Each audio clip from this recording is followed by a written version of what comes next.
కలియుగ ప్రత్యక్ష దైవం శ్రీ వెంకటేశ్వర స్వామివారిని పలువురు ప్రముఖులు దర్శించుకున్నారు.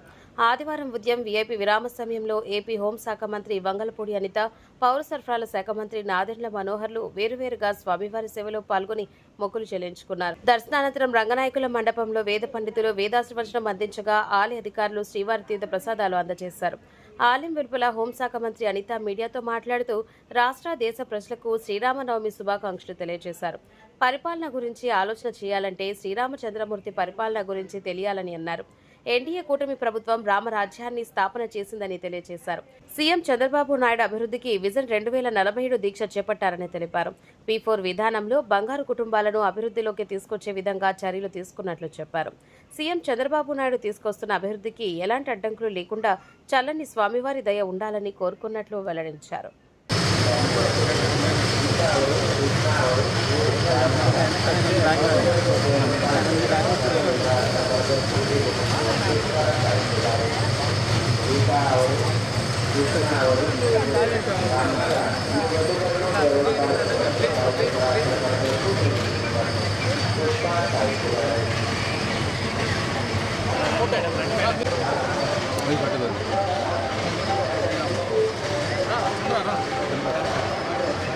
వెనక జరగండి మీరు వెనక జరగాలి.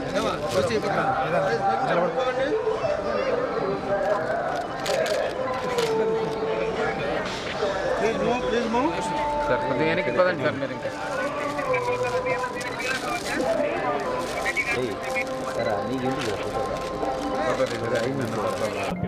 రాష్ట్రంలో ఉన్న ప్రజలందరికీ అదేవిధంగా దేశంలో ఉన్న ప్రజలందరికీ కూడా శ్రీరామనవమి శుభాకాంక్షలు తెలియజేసుకుంటూ జై శ్రీరామ్.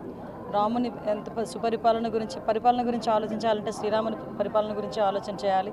అటువంటి సుపరిపాలన ఈరోజు ఎన్డీఏ గవర్నమెంట్లో ఆంధ్రప్రదేశ్లో ఉండాలని, అదేవిధంగా దేశంలోని కూడా నరేంద్ర మోడీ గారి ఆధ్వర్యంలో ఆ సుపరిపాలన ఉండాలని మనస్ఫూర్తిగా కోరుకుంటూ, ఏదైతే ఈరోజు చంద్రబాబు నాయుడు గారు దీక్ష పూనేరో 2047 విజన్ ప్రకారం కానీ P4 విధానంలో బంగారు కుటుంబాలని అభివృద్ధిలోకి తీసుకురావాలని చెప్పి ఏదైతే కంకణం కట్టుకున్నారో ఆ విషయంలో ఎక్కడా కూడా ఎటువంటి ఇబ్బందులు రాకుండా అన్నీ కూడా సక్రమంగా పూర్తవ్వాలని ఆ దేవదేవుని కోరుకుని ఈరోజు అందరూ కూడా సుభిక్షంగా ఉండాలని ఆ దేవదేవుని కోరుకుని రావడం జరిగింది.